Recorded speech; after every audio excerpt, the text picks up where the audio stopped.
We open through bleary eyes. We hear the sound of lapping waves and squawking seagulls. A fine mist has rolled in, obscuring the already blurry vision. We take a step forward. Below, we can hear the sound of sand shifting beneath us as we look down and see bare feet. Our vision clears just enough to make out the beach in front of us. We take another step forward. We hear the sound of one big wave, followed by an immediate snap. We turn and rub our eyes, allowing us to see an old off-white motorboat that has been smashed on some larger rocks. We step closer, slowly. Pieces of the vessel have caved in, and some get pulled away by the waves with another snap. Large punctures in the side look like claw marks, and clumps of the sand below have been dyed a brick red. Our inspection is cut short by an immediate need to vomit, and we see the ground approach all too quickly as we collapse to our knees. Our eyesight is still a little blurry, but we can see just enough to find something pushing up against our wrist. There is a moment of breathing before we pick it up, and as our vision finally clears, we see a mangled, severed hand, and we run. Hello everyone! Welcome back to Good Neighbors, an actual play podcast of Monster of the Week. If you like what you've heard so far and you want to support us, please follow us on Twitter at GoodNeighborRPG, no S, or on Facebook at facebook.com/GoodNeighborsRPG with an S. Thanks for listening, everybody.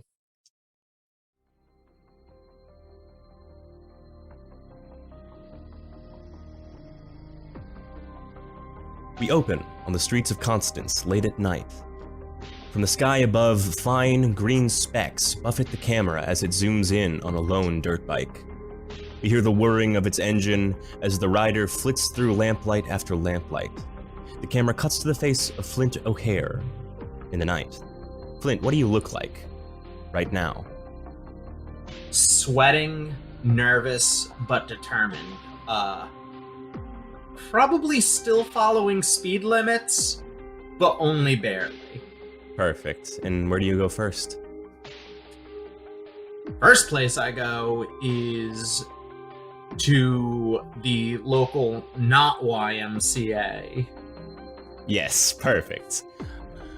We see the dirt bike zooming across town until it comes up to a local youth center and gymnasium, where we see an old kind of pickup truck has just pulled away, and we see a young Beck with her gym supplies and a duffel bag and whatever else she's carrying with her just outside as she's prepared to go home. Beck, I believe you have a beginning of the mystery move if you want to roll that now. Oh, sure. Okay, so it says, when you are in good standing with your sect at the beginning of each mystery, roll plus charm. On a 10 plus, they provide some useful info or help in the field. On a 7 to 9, you get a mission associated with the mystery, and if you do it, you'll get some info or help too.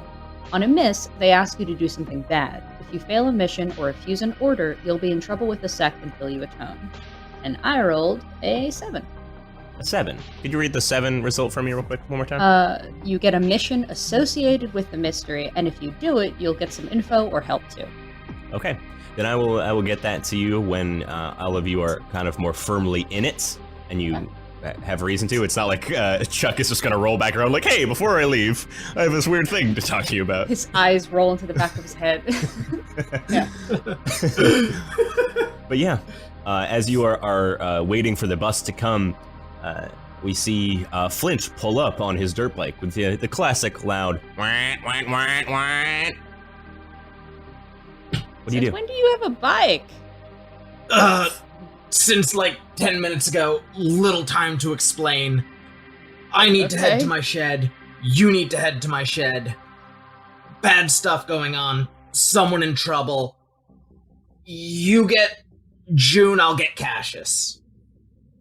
Okay, I think there is like someone else waiting at the bus stop, and they just go like, "We're friends. It's cool." And will I don't know where June lives. I don't know where June. The bar they work out. at. Okay. It's got like a dome-shaped roof. It's the one with the dome-shaped roof. Okay, I got it. Yeah, I'll try to find June. Sure. I believe you all also exchanged numbers at dinner. Okay. I believe so. Okay. And if you haven't, I mean, you're welcome to say that you lost it or something, but if you want to just give everybody a call, you're more than welcome to. I forgot that we just changed numbers. Okay, cool.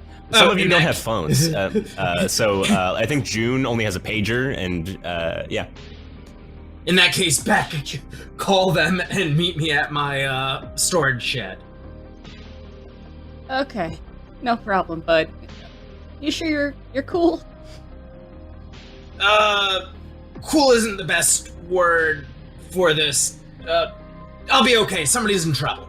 And I just speed off. All right. Great. Okay, I'll call June. You're June. As you are taking shots with James, both of you sitting across the bar, him now pouring and you comfortably sitting in one of the stools. You've had a little bit to recover, but not too much. As I think I guess your pager goes off. I actually don't know how pagers work. Is there a number associated with them? Do you know? Do I know? Do you know how pagers work? You get like a little. This is the most disgusting little millennial moment of my life. It's like the message spell in D&D. All right, yeah, sure. You just get like a sentence. All right. Okay, sure. What do you send? I guess. Fucking. I think Beck. And then another message that just says call. Like, get a payphone or something. How hurt am I still, Leland? Where were you at last time? I was at 5. I believe. Yeah, then you're probably still there. I'll give you a helpful -1, so you're at 4, as a lot of it was, it's still like mental, it's like a sort of dreamlike pain that has started to recede over time, and will likely continue to recede. I wouldn't call you unstable right now. Okay. Okay, so we can both retain our harm, but we erase the unstable. Mm-hmm. Okay. Yeah. Neither of you are in lethal scenarios. Neither of you are bleeding out or anything. If I'm still at a 4, I think I feel my pager go off, and I just like toss it.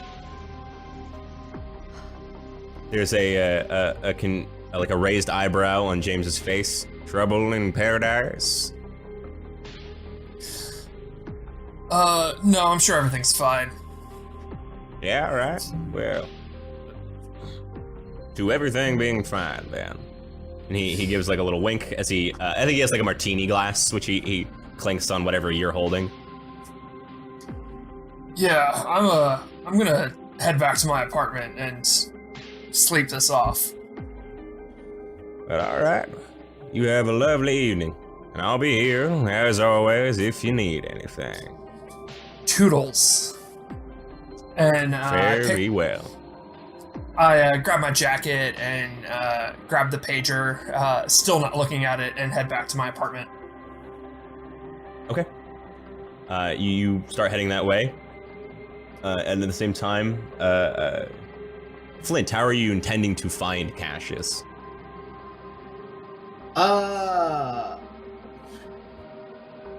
We'll look for that car. Reasonable. It's a very noticeable kind of stick-out car. As you are driving about through town, eventually, Cascius, where does Dana live in town? How is she on the well-to-do scale? I think that she, as part of working as the main bartender for the engine room, or at least one of them, maybe rents a room above the engine room. Okay. If that's a thing, I don't know if it has apartments above it or not. I mean, yeah, sure. It's your bar, so absolutely. Yeah, sure. I'll say that there's a like a little apartment that they rent out to her as part of working there. I can't believe you're cheating on me with another bartender. Well, I don't think that I know you're a bartender yet. That's fair. So in time. Brilliant, yeah. Then I think the engine room is actually a place that you all almost went to in the earlier mystery. So I think it's a place that you know of and is not too far from McGann Harbor. So when you start rolling around, you come across it rather quickly. As you can see, like a young woman outside helping bring in like a briefcase and things, and I think there's like a nearby trash can, like not a few feet from it, just as like a parking lot trash can that has like I assume a doll head sticking out of it. Does that seem right, Soren? Yeah. I think he tried to push it deeper in, but the trash can was too full, so he just left it. Perfect. And you pull up. Cascius, from inside the building, I think the stairs go through the bar in sort of an unfortunate architectural design. So from inside, you do hear like the whirring of a dirt bike. Huh. Well, that seems perfectly at place in this bar. True. And Flint, you pull up. Excuse me, ma'am. Do you know a Mr. Cascius? Unfortunately, why? Wait, I've washed dishes for you before, haven't I? What am I saying? Mr. O'Hare, yeah, are you okay? Can I get you... We've got some onion rings that no one ate. Do you want them? Oh, I'm all right for now. I just, I need to talk to Cascius real quick. He owe you money? No, he helped me find that missing kid a little while back, and, I have another, situation that I'd like him to help me with. No fooling. All right. Didn't know he was the type. All right, well, come on in. And she, like, motions to the bar. It's open, so she couldn't really have stopped you anyways. I walk in very quickly. Do I see Cascius when I go in? Cascius, what are you up to inside? I think Cascius, being bored and not having anything to do, is just like obsessively tinkering with one of the toy trains. Yeah, the old man has some like display ones outside, but he's definitely like quit for the night and is gone to bed. So some of the trains that are just out on display, you're fucking around with them as Flint comes in. Oh, hello. Cascius, another situation. Meet me at my my storage shed. Domicile. Yeah, we'll call it that. All right, I'll be down as soon as I'm done with these trains. Sooner rather than later. Oh, it's one of those type of deals. Yeah. And I All just right. walk back out. By the way, I got a motorcycle now, and I just speed off. Oh, that's pretty cool. Brilliant. Cascius, do you get in your car and head out? Yeah, but I'm gonna keep the play train conductor's hat in my pocket. Beautiful. All right. As you start speeding off towards the storage units, June, what are you doing instead of going to this zone? I think by the time I get to my apartment, I'll use the payphone outside to, like, I'll check my pager and then I'll call Beck. Okay. Beck, you receive a phone call as normal.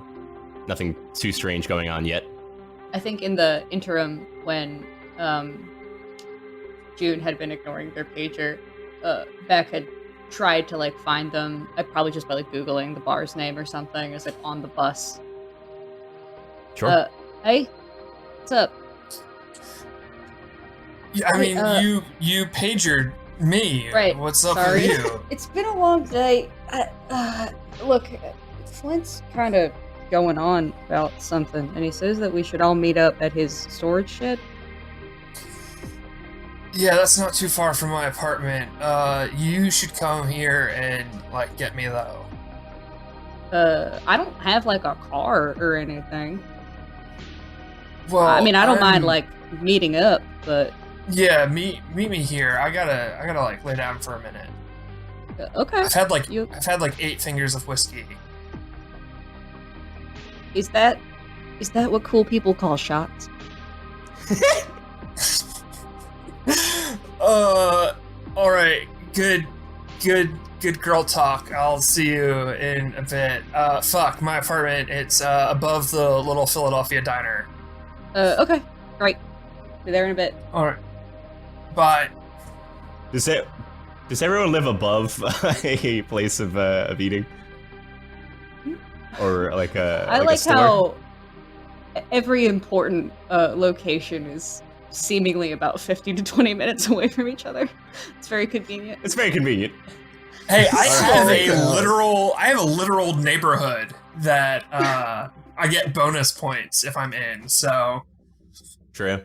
We're doing it from mine. Everything should be in that like 5-block radius. Perfect. You yeah. eat bat wings. I'm scared of wherever the fuck. I ate a bat wing. You take the bus down towards the Little Philadelphia Diner, and they talk about, cheesesteaks and things.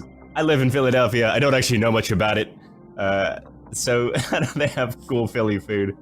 When you get there, they're, like the Red Booth style, like little bar, milkshake style diner, and everything's pretty chill. It's a late night, so no one's really there. Most people who are just like having a coffee before get there. There's like maybe a couple, like 14-year-olds who like are cool and having coffee and staying out late, but aren't actually getting up to anything, Mm-hmm. And you can kind of see them through the glass windows of the diner. Yeah, I think Beck just says that they're there to see June and tries to make their way upstairs. They allow you to, yeah. I mean, Yeah. it's like a fire escape looking scenario. Yeah, you got to go out around back. June? Like knocking on the door. June? Can I talk about my apartment? Yeah, absolutely. All right, so there's a. Oh my rickety god, ass- shag carpeting. Wow. I would hate for you to have to yes and this. Oh. Absolutely not. There's a rickety ass staircase leading up to a roof above the Little Philadelphia Diner. On the roof, there's a couple of plant beds in painter's buckets and cut in half beer kegs. The apartment itself is maybe only 150 square feet. There's a small living area. The kitchen is a hot plate and a microwave and a coffee pot and a mini fridge. The walls are covered from floor to ceiling in occult texts, 70s horror comics, and gardening textbooks. All of the furniture is reclaimed and secondhand. None of it matches, but it all feels aesthetically correct. It's not so much cottagecore, but flannel library core. And there's a cat named Mr. Darcy. And June is probably like passed out, like on the bed. It's more of a futon than a bed. Is your door like unlocked? Yeah, I feel like June probably didn't lock it if they knew you were coming. Okay, yeah. Beck will just make their way inside. Hey, are you okay? Yeah, I'm having a rough one. Yeah, you can magic those away if you want. Yeah, I'm kind of like out of juice at the moment. Yeah, that's fair. And I think Beck cracks their back like a fucking wad of bubble wrap because they've both had long trading days. Speaking of magic, where did if you don't mind me prying, where did you get your training there? I mean, I really can't say. I've already said too much, or should I say have shown too much as it is. Gotcha. I don't imagine that's a question that you're like an eager beaver to answer either. Though I do have to assume that it's that weird guy. Oh, James, no, nothing to do with him. Have you ever heard of Alan Moore? The comic book author? Yeah, he's my uncle. He taught me everything he knows. He's a wizard. Oh, well, out of all the authors, I'm sad it's Alan Moore. But Oh yeah, he's a real dick. And June Yep. like gives you a wink, like they're being full of shit, and they want you Oh, to of know that course. they're being full of shit. Yeah. yeah. Well, how's about we, I guess, try to heal up and then head over to Flint's weird shack? Yeah, that sounds like a plan, I guess. Good hanging out. I mean, it's a nice place. I'm just worried that Flint has, like, I don't know, found a Dracula or something. Wonder if it's a goat man. Like a Baphomet sort of situation? No, I mean, maybe. I don't know. I was gonna Feels say on not brand. sexy, but that felt like maybe too real. You know, this is our first time hanging out, but I feel like there has to be, like, posters or some sort of decor that kind of play June's sexy Satan hand for them, honestly. I do have a murder board in the one corner. And it's all of the clues that June has to like what James is. So there is like probably like a Baphomet there. There's a Tomb of Dracula comic. There's a Sandman comic. There's a like Pan's Labyrinth Guillermo del Toro like poster, and like lines connecting everything. There's a Christopher Reeve Superman shuttle like picture. June has no idea what the fuck he is. Is that Have just to go a wide picture of net. Steve Buscemi? Yeah, there's just a Steve Buscemi. What's up, my fellow kids? I'm James Pale. Somewhere What's up, Flint fellow is mortals? smiling in approval at your murder board. Oh. Nice. Yeah, I think Beck is gonna try to maybe heal themselves, and then I think is pretty eager to see what the fuck Flint's gotten up to. Yeah, I mean, have at it. Your body can naturally recover through a night's rest. But yeah, for right now, the only real way to get healing is through regular medical care or magic. Yeah, I'm just concerned because I'm at 4. Yeah. Oh, you can reduce it by 1, as I said before. But yeah. Okay. June is going to offer you like a snuff box of like greenish, bluish, glowing crystals. While that does look cool as hell, your magic seems to be a little bit of a double-edged sword. It looks a little uncomfortable. I think I'm good. All right, you're lost. You don't mind if I though, right? Oh, please go ahead. All right.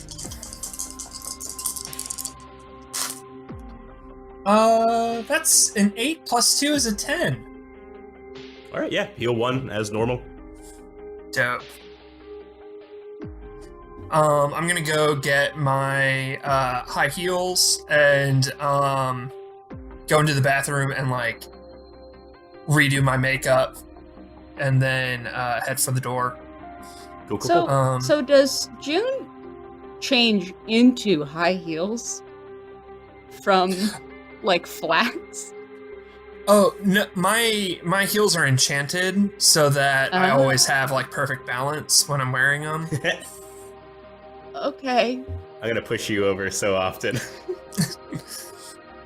Beck takes like 2 Flintstone vitamin gummies and like shakes them in her hands like a pair of dice, and gets an 8, and she'll pop them in her mouth and try to heal 1 harm. Okay, and choose a glitch. I do maybe short duration. Okay. So if I deal a harm to you, then I think most reasonable thing is that wound can open back up. But if you're able to get to a place of rest before then that won't happen. I like the idea of the next harm being especially strenuous because of the Flintstone vitamins, because also I have the bottled up fire from our last episode. I remember, don't worry. So I'm gonna get really fucked up if I take a harm sometime soon. Yeah. All right, well, yeah, the two of you head out to go, I assume, take the bus over to the storage unit. It'll be a little bit before you get there. Mm-hmm. I think we can walk. Sure, either way, it'll still take a little while. Yeah, but Flint's storage shed is in my neighborhood, so I can't imagine that it's far. It's got to be in a couple block radius. Mm-hmm. I think it'll take you, like, maybe, as a normal walk, like 10, 15 minutes. Sure, yeah. And by this time, Flint and Cascius, you both arrive, and you see a young Lewis Steele sitting there. He is sitting outside the unit. He didn't go in, though you did give him the code. He's wearing like his usual blue cap, gray jacket combo. He looks a little worse for wear. He looks a little pale, but he looks clean. He doesn't look like he's hurt or anything. But he is like pacing back and forth as the two of you show up, and he goes, "Old man O'Hare." Yeah, that's me. You're Blarney? Yep. Oh man, I'm sorry about that shit I said, or not said, like ignoring you earlier. Oh. Don't worry about it. That's kind of the point. Hey, this kid, he isn't missing, right? Because if he's missing and I find him, that's 3, and 3 makes a pattern, and I'm worried that finding 3 missing kids might put up some alarm bells on people who otherwise might not be concerned about me. No, he ain't missing. He's just in trouble. That's okay. Yeah, I came here from my parents' house. I'm sorry. And I'm sorry. Who are you? Are you like a ghost hunter or something? Me? No, I was just a passing train conductor. Oh, he helps. Train in town? Okay. He helps. He's clearly like doing some mental math here, but then like, motions to like go inside. He like gives his arms like a little shiver here and there. And I enter into the little lock keypad thing, 6969. Rock on. Go ahead and what are your Haven tags, if you wouldn't mind? So my Haven tags are: it has a lore library, which is described as what you guys wind up seeing is a bunch of magazines and books and murder boards and just organized chaos of sources of information, anywhere from ancient tomes to the Inquirer, with seemingly equal reading in each. My second tag is armory, which is piles of weapons, crowbars, iron spikes, a shotgun hanging on the wall, maybe a taser somewhere, and just junk that seems like it could be put together into something, as well as a pile of artifacts that you can't really see which ones are real and which ones are from the flea market. Nice. And Flint probably doesn't know either. And then my last is a protection spell, meaning supernatural creatures cannot enter. Okay. And that is described by the door being covered in bumper stickers. Flint isn't sure which ones are magic and which ones aren't. And it seems like his current pet project is there is a video game console with a sticky note on it that says "Return to Beck," hooked up to a TV with the game Battletoads in it. Nice. And as Flint enters, he turns to the to the kid and goes, remember how I was talking about the gator people? Well, there's this whole theory that the gator people are what everyone's saying is lizard men. And Flint, people were... as you're talking, Lewis starts to go in, and he is rebuffed.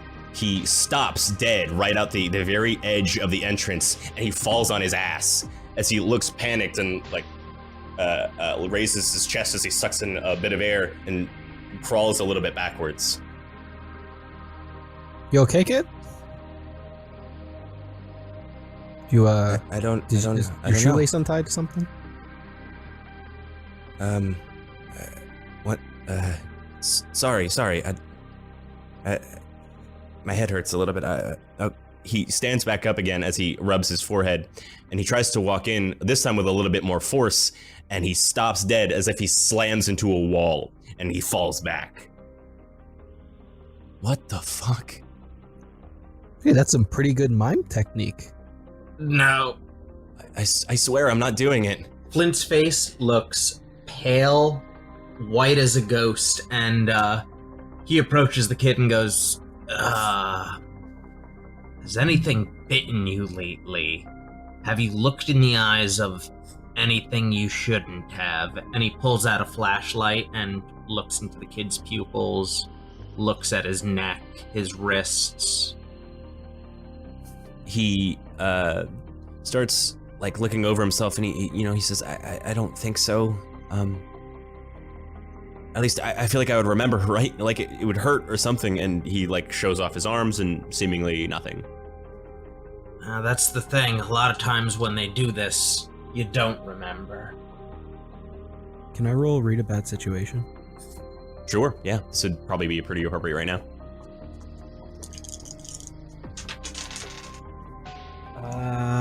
8. 8. All right, on a 7 to 9, hold 1. Let me scroll down there. What's my best way in to this kid? What's my best way out? He's 22. Gotta pay the troll toll. Oh my god. No! We This were all podcast thinking canceled. it. We were all thinking it. Soren was the only one brave enough to say it. What's my best way out? Is Dayman a cryptid? Are there Nightman is.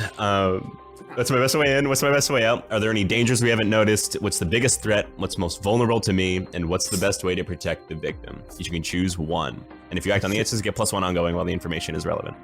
I think what I'm gonna go with, for now at least, is are there any dangers we haven't noticed? Sure. So this kid couldn't enter into the monster zone, but has no perceivable monstrous effects on him. After Flint is giving him the once over, and he doesn't seem like super long or anything, or like changing colors or anything. Are there any dangers you haven't noticed? Is that this kid probably has some sort of like uncontrolled like monstrous effect that will pop out of him later if you don't know what you're doing. So the only dangers we haven't noticed is that this kid who doesn't know what's going on, or I keep saying this young man who doesn't know what's going on, could hurt you without realizing that he's about to, and will not remember it when it happens, and it will be unpredictable. There is no moment where you can tell necessarily that it's about to happen. Gotcha. That makes sense? I think so.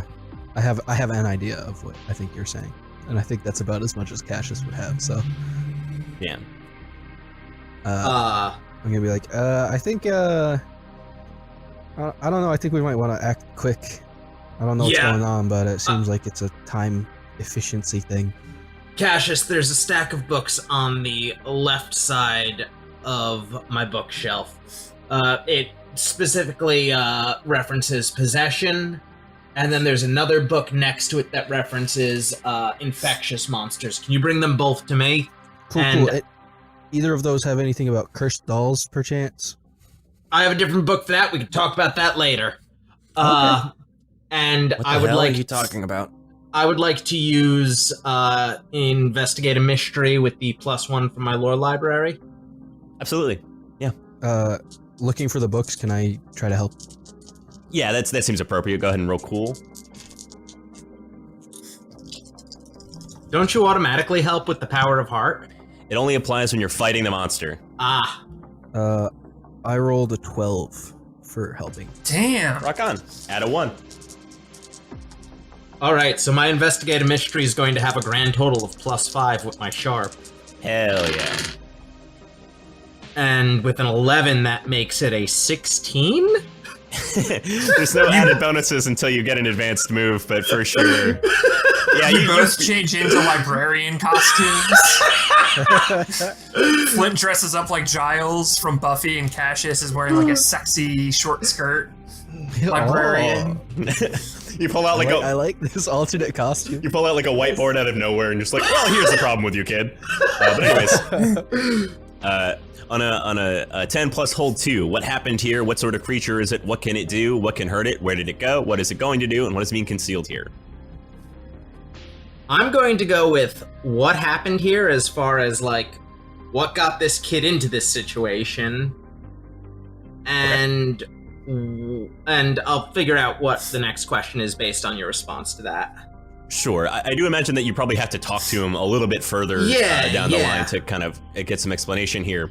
And what happened here, he explained on the internet that he thinks he did something bad. And he says, well, a friend of mine let me borrow their boat so I could take some pictures out on the sea for a project for school. Everything seemed fine, I think. And after a little while, just relaxing, let the sun go down and be okay. And the next thing I know, I wake up, the boat is crashed, and I don't know if things are bad. And he goes into like a little regressive state where he's a little bit, in like a state of shock. And you get the vibe that maybe some time has passed since this incident, like he ran and hid for a while. And as you kind of coax him through it and you read some books, that what happened here is that in some way, a monster of some kind must have taken control of him. He then did something presumably really bad. And then he woke up. So he either engaged in a monstrous behavior or helped a monster. All right, here's a question. Is this the first time you've lost your memory like this? Yeah, for sure. There's never been in the recent week any 5 minutes where you just... I mean, who doesn't forget things, right? I don't know if this is important or not, but every now and again I smoke weed, and sometimes I, lose my memory there. Or who doesn't, kid? Okay, he does. I feel a little bit better, I think, visibly, but it's still, in a bit of a state of shock. And I think about this time, as you guys are going through your books, Beck and June, you can be walking towards, but Flint, go ahead and ask your second question, and we'll get through that, and you guys can all collect. Is there anything I haven't noticed? Oh, that's a read about situation. Oh, Jesus, wow. Yep. Bleh. What happened here? What sort of creature is it? What can it do? What can hurt it? Where did it go? What it's going to do? What's being concealed here? What is being concealed here? For sure. I think as you are coasting through this and reading your books, the problem here is not that this kid individually did something bad. I mean, that's of course bad. But as you're reading books of situations where people lose their memory and do monstrous things or help a monster in some way, that there must be some overarching creature, some sort of like mother creature that spawns this behavior or this monstrosity or something. So what is being concealed here is that whatever caused Lewis to destroy this boat, it is doing this to more people, and this problem will continue until it is either stopped or what have you. But Lewis is not the first person that this has happened to, and there will definitely be more. All right, I relay that to I relay everything that I found out to Lewis. trying to be as gentle as possible and trying to sound less like a raving lunatic than I do on side streets. For sure. All right, so whatever's got its hooks in you, you're not the only person it has its hooks in, and you're not the only person it's going to have its hooks in. I don't know if that should make me feel better or not. It shouldn't make you feel better, and it shouldn't make you feel worse. The reason I'm telling you this is because I have a question for you. Okay. Do you want to do something about it, or do you just want to let us do something about it? Beck and June, I think you hear that, and you guys hear the clicking of the heels as they're walking down the sort of concrete floor that is the storage unit's foundation. As Lewis says, I don't know. I just know I don't want to do. I want to remember things, and I don't want to hurt anybody, and I don't want to get hurt myself. You know. When Flint hears the other two show up, there is a very visible sigh of relief, and he looks a lot less pale all of a sudden. Turns to the kid and just goes, "Well, I have some good news. The big guns are here." We both look super fucked up. Yeah. like we both went through hell very recently. June's eyes were on fire, and Like, I probably still have blood all over me. Oh, I guess that was all in my head, but yeah, I still look fucky. Beck is pulling gum out of her hair. Lewis is sitting on the ground, like in a little bit of a fetal position and rubbing his arms. Hey boys, the girls are here. What's going on? I pull you to the side, helicopter whirls, and I explain everything we just went through. Perfect. Oh. Okay, so we'll have Cascius start digging a grave. No, we're saving I guess, the kid. do you want to put him down? Or... We're saving the kid. Oh, okay. Haha, great joke, Lewis has June. stood up and is backing away and is looking like they're thinking about running. Oh, Lewis, it was a joke. Calm down. What the fuck is wrong with you? Sorry, I'm not good with kids. I'm 22. Jesus. You're 22? Yeah, I'm a senior in college. June takes out a flask and is like, here, just start drinking this. We're gonna get this sorted. I don't think they take it. I think they, don't trust you right now, and, yeah. All right, June will drink it, and then offer some to Cascius. Oh, why, thank you. I will gladly drink with you. In the meantime, though, is there somewhere we could place this, not kid, but, adolescent male, Chalamet. where, since he doesn't seem to be able to enter this, container. Chalamet protected the last person, or at least tried to, helped us save him. Maybe if we go meet up with them, they could keep an eye on the kid while we... Before anything else, I pull Beck and June aside and make sure we are out of earshot of the kid. What's up? Is there any magic you guys know that can help break possession or anything like that maybe you could try? Yeah, I haven't actually tried it before. It's been real theoretical. I don't know give it a about go. that. I could try and observe a time or place and see what happened to him when he crashed his boat. That's a great idea. Beck, you want to handle the possession thing, and I'll try and I can try. see I what don't. happened to him? If this is the person is becoming monstrous, I don't know if it'll work. But if it's a curse, then maybe. I don't know. I'll give it a go though. June, to do the observe another time, you'll have to be at the place. He does know where he crashed, so he could tell you, but you would have to go there. Gotcha. Alright, so order of operations, I say try to break curse and or possession. If that doesn't work, drop him off with Chalamet. And then we head to the location of the incident so June can look into it. And that I say loud enough for the kid to hear. So at least he has the comfort of, we have a plan. Mm-hmm.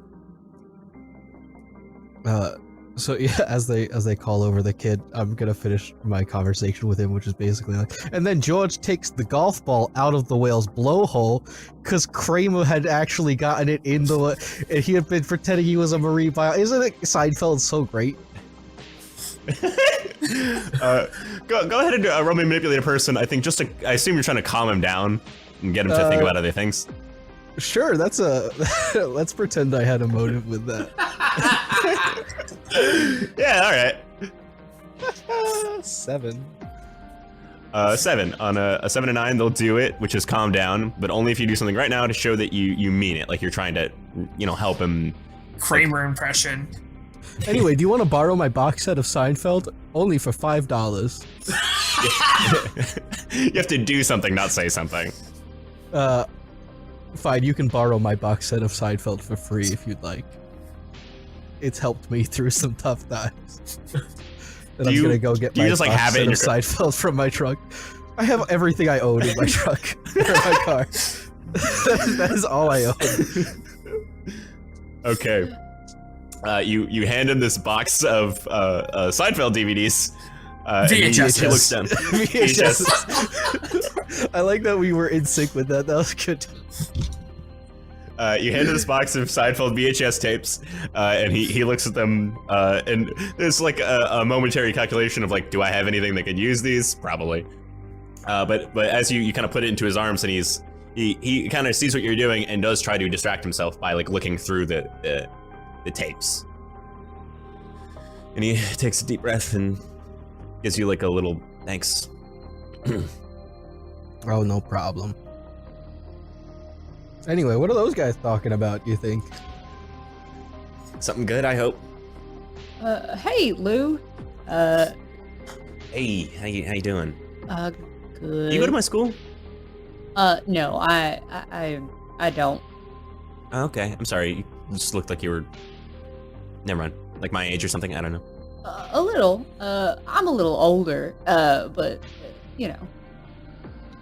Sure. Anyway, I think Beck has become self-conscious about how we keep calling a person who's only 4 years younger than them the kid, and is very much like, I'm the adult in this situation. Beck starts fishing around in their lunchbox, and pulls out a slap bracelet. Okay. Hey, Lou, I want to, try something to perhaps fix this sort of arcane affliction of yours. I'm sorry? Well, the thing is, Bud, is that you may be cursed. So magic is real. We're just gonna say that. Okay, good. Yeah. Well, I mean, if you've already sort of partially digested monsters, just think of this as a chaser. Okay. What? I'm gonna walk over to the kid and pull a coin out from behind his ear and then flick it to him. See, magic's real. Well, how'd you do that? The coin hits him in the face as he is confused and is looking at the slap bracelet, looks at you as you pull the coin out, and he doesn't try to catch it, he just doesn't think to, and there's a momentary thud on as he staggers back. He doesn't stagger back, but he jolts a little. Oh, sorry. It's very cool though. Magic. This is June. Their bedside manner is a work in progress. I did notice that. Yeah. But, yeah, do I have, your permission to try something that might help you? Anything, yeah. Whatever. Is he gonna, restore my memory? Is that what's gonna happen? Well, if you are being possessed or you're cursed, I'm gonna try to get rid of that condition. Okay, sure. And Beck is gonna try to use magic to banish a spirit or curse from the person, object, or place it inhabits. Mm-hmm. Go ahead. Oh, nice. 12, 13. Beck slaps the bracelet on, takes a deep breath, mutters structure and discipline, under her breath, and her hand slowly goes translucent, and it becomes intangible. And Beck reaches her ghost hand into Lewis, like near his solar plexus, and is trying to grab and pull out whatever potentially may be haunting him. Okay. As you do so, the magic is strong. You know it's this is the correct way to do it. You followed the rules, and nothing comes out. So you know for a fact he's not cursed or possessed by anything. I did not think that we would solve it in episode 1, so... Sure. For what it's worth, Lewis is worth it. not the monster. Okay. Well, that didn't work. But hey, you're not cursed, so that's cool. Very cool. Very cool. I was kind of hoping it would kind of be one and done, like you just do that and I'd be safe, though. Yeah. What if we all just, like, shove real hard and try to get him in the container? No, that ain't gonna work. I put a lot of time making sure that nothing... Yeah, but if we all push really, really hard, it might work like a colander where we push only him through and then leave the other part behind.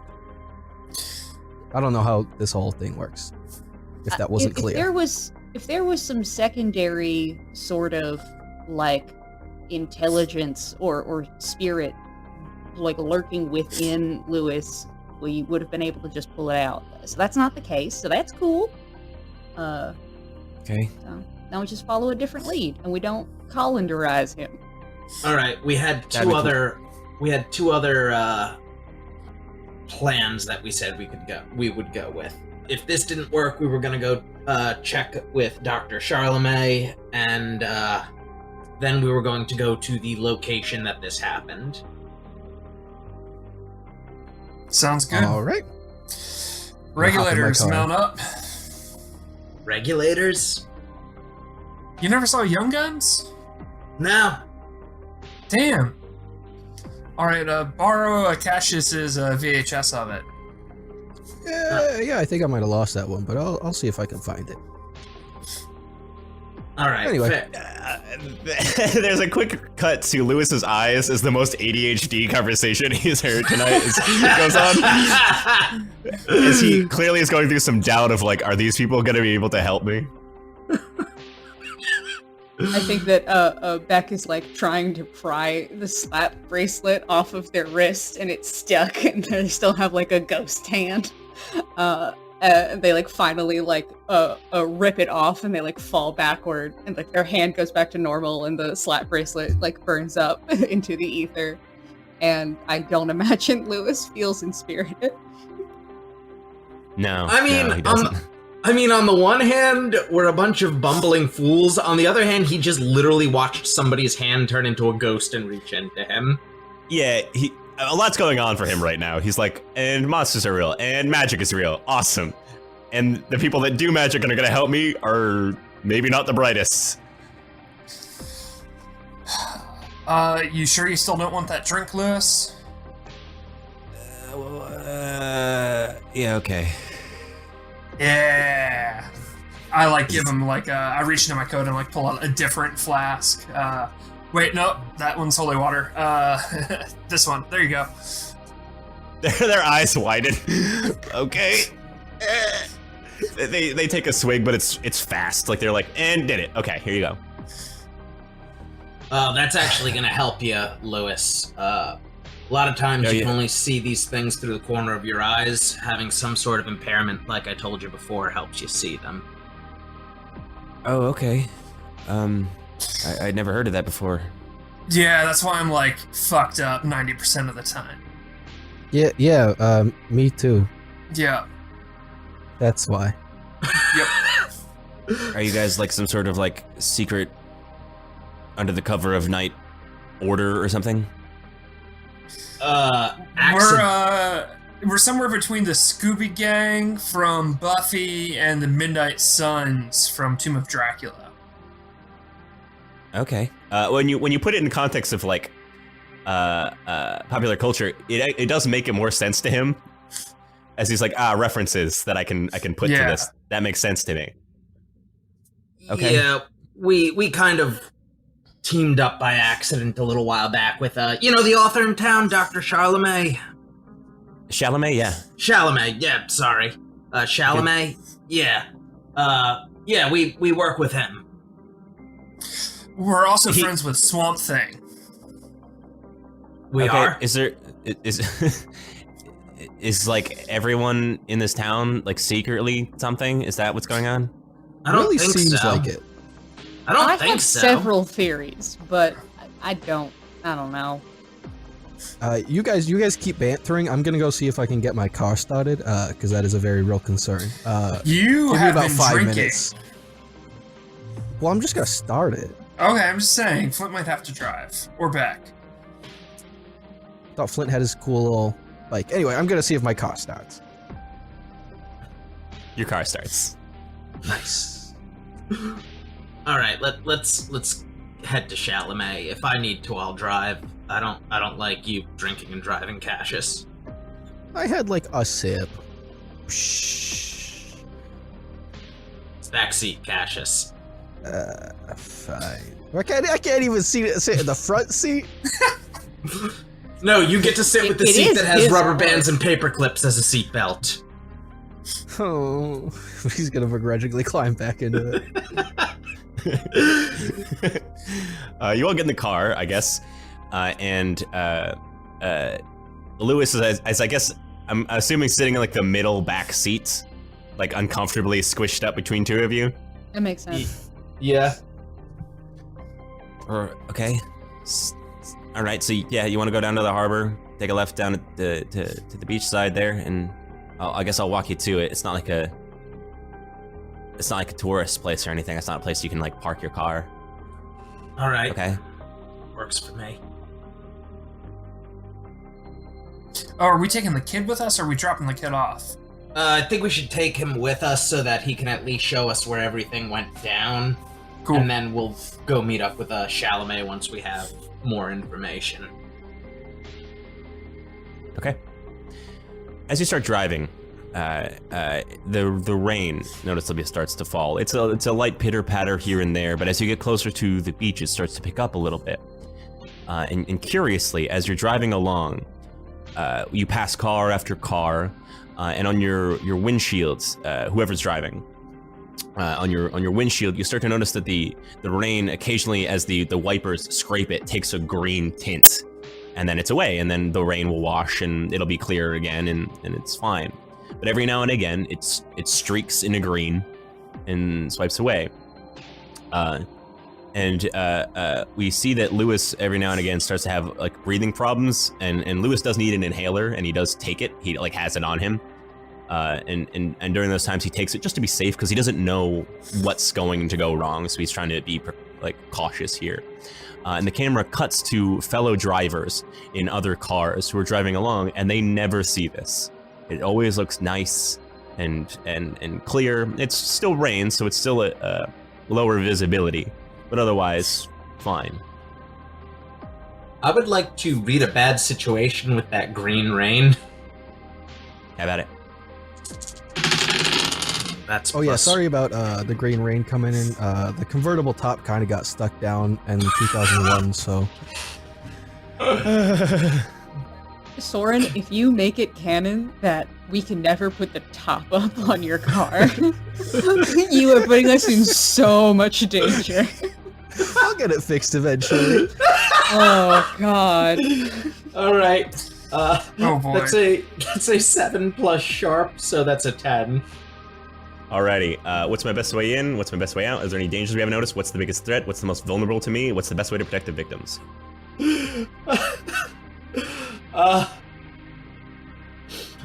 Danger I haven't noticed. Lewis's body starts to like, what's the word? Hyperventilate a little bit when the green appears. I think you are being hyper vigilant for anything that might affect him right now, and it catches you that those two are clearly related.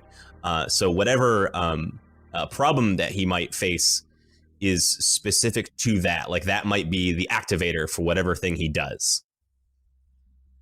What's the best way to protect the victim being Lewis?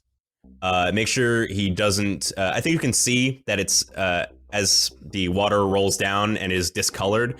That before it gets hit, there's like it's sort of like a green pollen-y situation. Like it's very very tiny specks that, when mixed with water, make it green and what have you.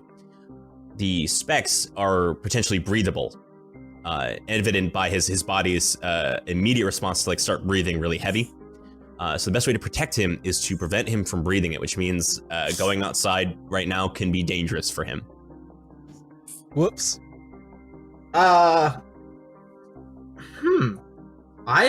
like to use preparedness properly for the first time. Okay, you still have one more read a bad situation question if you'd like. Oh, yeah.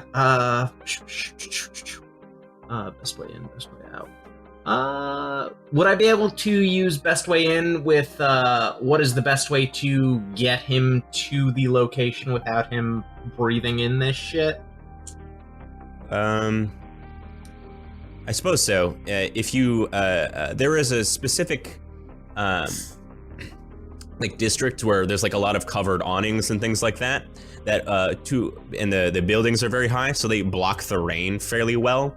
And I think you can tell that it normally might spread in the wind or something like that, but because there's heavier rain, it's making it spread a little bit faster. So if you take the route to the beach that is more industrial and has higher buildings like that, you should be okay for the ride.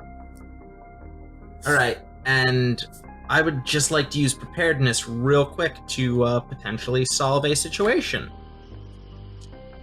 So... you have a +1 ongoing to it because you read a bad situation. Yep, and it's plus sharp, so this is going to be a total of +4 for my roll. Mm-hmm.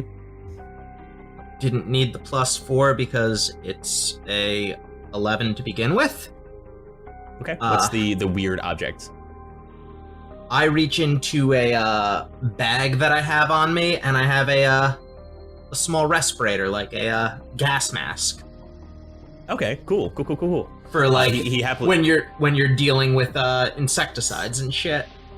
makes sense. He takes it and puts it on, and someone in the back probably has to like, help him adjust it because he's never worn one before.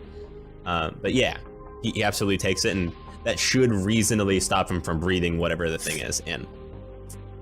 And June, do you want to throw a spell out of here? Yeah. Can I bar the car to stop this entity from entering it? Let me take a look at that. Because it does say bar a place or portal to a specific person or a type of creature, and I don't know if the rain is a creature. The rain might not be, but I The think pollen. I'm willing to count the Stuff. pollen as like, yeah, for sure. Go for it. So cool. All right. I am going to take out a knife and just start carving into the dashboard a sigil. And as I do, I slowly chant under my breath, Rosenquat Ja! And that is going to be a 8. 8. Okay. Go ahead and choose a glitch. The effect is weakened. The effect is for short duration. You take 1 harm, ignore armor. The magic draws immediate, unwelcome attention, but it's a problematic side effect. I'll take a harm to seal the sigil. I'll cut the top of my arm with the knife and then rub my blood into it. Yeah, it's cool. Just mark it however, rub whatever bodily fluids you want in here. Sure. Oh, that only increases the value, my friend. Yeah, I'm pretty sure it has no value at this point, so anything is really an improvement. We cut 10 years ahead to a dealership, and the guy is like, is this wizard blood? $10,000. You can tell some sap on a forum that this was used on the set of Supernatural. Beautiful. That is good. I do like where your head's at. June, what does the magic effect of it look like? I think as the rain is coming down, it's hitting like a bubble outside of the car that no one can see, and like the green pollen is like sapped out of the rain, and just now the water is coming through. That's exactly what I was imagining. Perfect. Yeah, it's like a colander situation. You're like filtering it out as the water still drips through the car. I guess it's a shitty car, but it is clean and not green. If the kid leaves the car, he's got the gas mask, and if he stays in the car, he's safe. Okay. Okay. He says from inside the mask. And you guys pull up to the beach. The rain is pretty stable at this point. It's still doing its thing, but it's not like as you got closer it got harder or anything like that. There's no implication that like the monster controls the rain. Like that's a coincidental. We can see in the distance the industrial shipyard of McGann Harbor. We see that it is really late at night. No one's out. There might be some people underneath like the docks here and there who are like, I don't know, doing drugs or something. But for the most part, it's really empty. Rad. I wave to a few of them. They're like, hey, what's up? As the kid wearing the gas mask is like, he like lifts his jacket to hide his face a little bit more. His face, his head, because he's still wearing the mask. As you guys exit and start kind of making your way out. The beach is relatively quiet, save for the rain. You guys are getting relatively wet from it, for sure. The night sky is fairly dark. It's not like there's much of a moon out to speak of. But otherwise, you guys, if you have like phone lights or anything like that, you should be fine. Lewis guides you along the water's edge towards where it is less developed. Like there's still like cliffside here and there where it becomes more rocky and less like a serviceable beach for tourists. Is there anything you guys do on the way? I think Beck kind of like rubs her chin and goes to Lou and says, Hey Lou, do you mind if I look at your inhaler for a second? Sure. And they take it out and it gets wet, which is not good. Beck will try to like hold it maybe under her hoodie or something. But I want to try to cast magic using that old black magic where when I use magic, I can use a question from Investigate a Mystery. Cool, go for it. Thunk. That is. That's a 10, baby. Cool. All right, go ahead and ask one question. What happened here? What sort of creature is it? Also, what does it look like when you do this? And what can it do? What can hurt it? Where can it go? What is it going to do? What is being concealed here? And I will, of course, answer with the available information. I think that Beck takes a puff of the inhaler. There's like a noticeable reach as as Lewis is like, hey, what? My medicine. And their eyes kind of like white out for a second. And my question is, what happened here? Because I'm concerned that the inhaler has been tampered with. Okay. You start taking a breath, and you can kind of get like an innate sense through your whole body here, as you can feel this medicine course through you. And you don't need it, but it does have mild adrenalines in it, so it does actually hype you up a little bit. And the inhaler is relatively safe. It's not the problem you're looking for. It is the fact that he has breathing problems and would reasonably take a lot of this stuff in.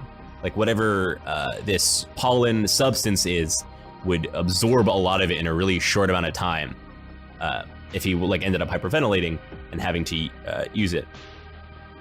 So you can tell that this activation requires a large dose of the sort of pollen in the air to take effect. So using the inhaler is like basically harmful only because it's taking the pollen in? Yeah, the inhaler itself isn't inherently harmful until it got stuff in it. Yeah, okay. Yeah. Hey, like I know that you need the medicine, but I would maybe like try to hold out and just use the mask for now. You sure? Yeah. Okay, sure. That makes sense. And I'll give him his inhaler back. Puts it in his pocket. Anytime Beck is using magic around June is studying her. Not in like a predatory or creepy way, but in an academic, extremely curious kind of way. And also maybe a little bit like a, two fighters who train in the same gym. Like, they got technique, and, if we ever do have to go toe-to-toe, like, Juna's just constantly watching Beck when they are casting. Gotcha. On the opposite side of that spectrum, Cascius has never actually seen anyone do magic. He's always conveniently cleaning his fingernails. I have made explosions! Yeah. Cascius gets like push notifications like on his phone and starts reading like garbage articles that like mean nothing, and he gets distracted by his weather Did you app. hear this article about this woman in Florida who fought an alligator? It's crazy. Yeah, for sure. Cascius does that thing like if there's like an apocalypse going on, he just happens to like, oh, here's a coin, and as he bends over, like a bullet flies over his back. Yep. Yeah. But anyways, yeah, you guys, as you do this and you warn Lewis about using anything that might be contaminated, you see in the distance the remnants of the crash that he had mentioned, where some of it has been sucked away into the sea by this time, like it might have been a few days. And as you approach, you can see exactly what I described in the intro, where a lot of it has caved in. There are like scrapes and large punctures here and there. It's pretty dark out, so it's still hard to see, and it's raining. So, yeah. What do you do? June, I believe this is your show now. All right. Hey, Lewis, let me see your arm there, sport. They lift their arm up. I like rip out some arm hair. They go, what the hell? Sorry, need that. Just a second. And June is going to take out of their coat a thing of raw goat's milk. Little like vial of it. Put the hair in there, shake it up, and down it. And as they do that, they chant, Quasta Nook Ja! I dropped the die. It's gone forever. Oh. That is going to be a 7. Not my best roll. Okay, 7. Go ahead and choose a glitch. Same as before. The effect is weakened. The effect is of a short duration. You take 1 harm, ignore armor. Magic draws immediate unwelcome attention, and it's a problematic side effect. While my go-to is always take 1 harm, I am at 4 harm. So I'm gonna say unwelcome attention. Okay. What does it look like as you cast this magic one more time? I probably like sat down in the sand as I was chanting and started like meditating because I'm observing a different time. So I think maybe like my body is here, but my spirit is not anymore. Okay, yeah, for sure. As you exit your body in a way, and as time seems to roll back rapidly, as we see sun come up and down and up and down, we see 2 days go by, about the time that Lewis had described when he took the boat out for the first time. We see a normal, stable Lewis. Excitedly, he has brought over on like a wagon a set of like cameras, tripods, and various things for recording. And everything seems pretty normal. He has like a backpack with some snacks and water in it. There is a friend of his who just like throws him the keys, tells him go have fun. If you want to take it any longer, just give me a call, something like that. Lines tend to go dead out that far. Should be okay though. Just drive a little bit back and I'll give you a call. And it's just like a normal like seemingly situation. And if you want to get any real information here, I want you to roll Investigate a Mystery. Is that sharp or cool? Sharp? Sharp. Okay.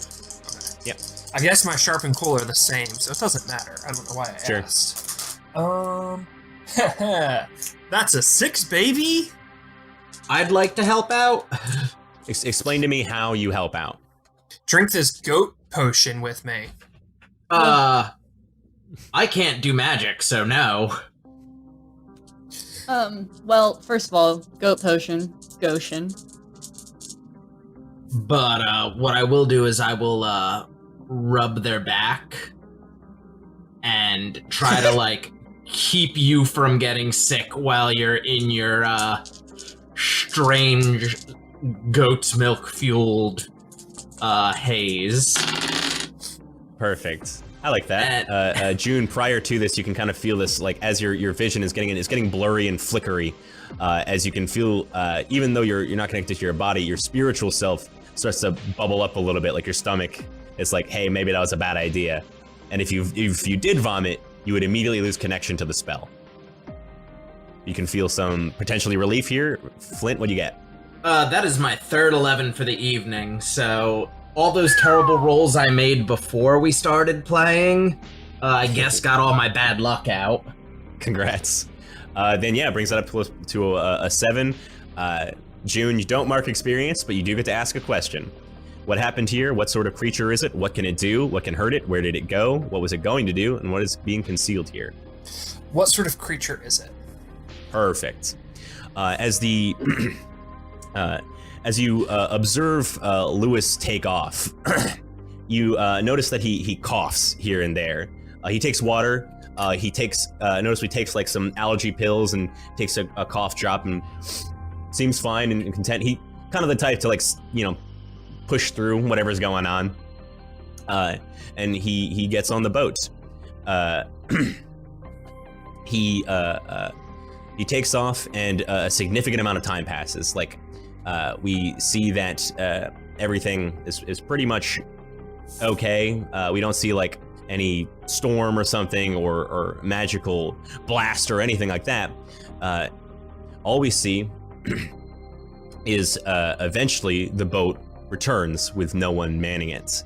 It just cuts into the sand and sticks there, and we hear the motor hum and stay going. Like, it pushes up against the dirt, but it can't go because it's run aground. And eventually that like the person who rented Lewis the boat like runs over to like check for signs of what happened. The camera gear is gone. The food that he had is gone. There's a noticeable amount of water in the boat. And the vision flickers for a second as you feel your stomach like start to bubble up again, and before you know it, there's this great splash of blood as this person is immediately torn asunder. Through magical vision alone, you can kind of start to perceive pieces as a hand comes flying into the dirt. They are then thrown into the water. Blood fills the water. We see the boat has been smashed through to get to this person after they try to claw themselves out onto the sand to safety. There is no chance for a scream as they are sucked back under the water. Blood sprays out, and you hear this like low rumble. You see this long green clawed hand with scales running along it. And what sort of creature is it? This is some kind of weregator. And I shit you not, I've had this planned for months, and y'all have been making jokes about it the entire time. What have I done? Every one of you made a joke about a weregator, and I was like, did I talk about it? Did I mention it at some point when we were joking about planning? Did I say it in my sleep? Nope. Y'all, it's fucking Leatherhead. Oh, well, no, because Leatherhead's a good guy? I thought Leatherhead was a good guy. In the IDW comics, Leatherhead, like, eats a bunch of innocent people. Oh, dip. I've only seen that bad Lewis, 2012 like, sits cartoon. down and holds his head, and he starts rocking back and forth. What the fuck is a leatherhead? Gator person. Yeah, we got us, like, June, like, sputters forth and, like, spits up and throws up everywhere. Reaches their hand out to get up off the ground. Lewis is thrown up into the mask. It's like loosing some fluid out the sides. Oh, no. All right, we need to get them into the car, and we need to remove that mask. Yeah, I'm fine. It's good. Yeah, we got us a gatorman. Holy shit, we should get that lady from Florida that just fought a gator. I'll look at my phone and see if that article has contact information. I'd like to use Oops.